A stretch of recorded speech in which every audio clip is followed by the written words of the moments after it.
So in case you missed it, Tom Homan was on CNN, and of course, this lady, Dana Bash, tried to make him look like the bad guy. How many deportations do you think that you can carry out this year? Last year, for example, the Biden administration did deport about 270,000 people, which is the most since 2014. I know you said ICE has not been doing its job, but there have been a lot of deportations? What's going to happen coming up? That is not accurate. The Biden administration is hiding the numbers. If you look at those removal numbers, over 80% were Border Patrol apprehensions on the border that were immediately removed. They weren't ICE removals. So if you look at what ICE has done in the interior of the United States under 4 years of President Biden, they have the lowest numbers of removals in the history of the agency, despite a historic illegal crisis on the southern border. So they can claim 270, 240,000, whatever removals. That's simply not the fact. And under the Trump administration, were there fewer removals? Yes. And why was that? Because we secured the border. We weren't releasing millions of people in the United States to have to go find and remove.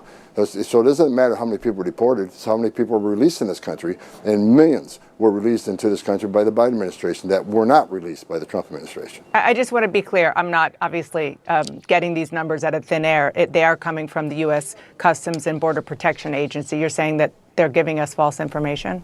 Where do those removals come from? And they're not interior ICE removals. 80% of those removals were arrested by Border Patrol. So ICE didn't make the arrest, Border Patrol did, and they were removed by ICE on the southern border. Understood. You told my colleague Caitlin Collins in December that you didn't know how many people you're going to depart because you didn't know the resources that you would have. How much money do you, and I understand that you've been in this job now for a matter of hours, but you've been working on it ahead of time for a long time. Do you know how much money you're going to need from Congress to carry this out? Look, I've been working with members of Congress, and the whole team's been working on to come up with a number that makes sense.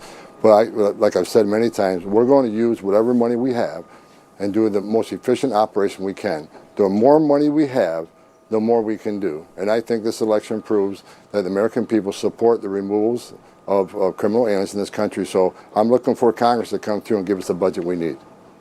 One of the president's executive orders suspends the U.S. refugee program, and that action could leave about 2,000 Afghans in limbo who were previously approved to resettle in the U.S., and that includes families of U.S. service members. Why shouldn't those people be allowed to come in the U.S. and stay as refugees? Look, we need to secure the border. We need to stop the bleeding, right?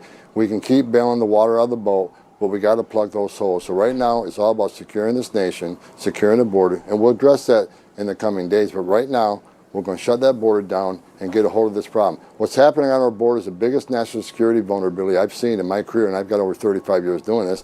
We need to take action to secure the border, and we'll discuss the other policies down the road. But right now, it's all about securing the border and saving lives. I can't believe she actually tried to make the argument that the Biden-Harris administration did a good job on immigration. When we have clip like this one, it was a mess, lady. Wow, you let me know what you think about this in the comment section. God bless Tom Homan. God bless you and your family. Got you on the next one.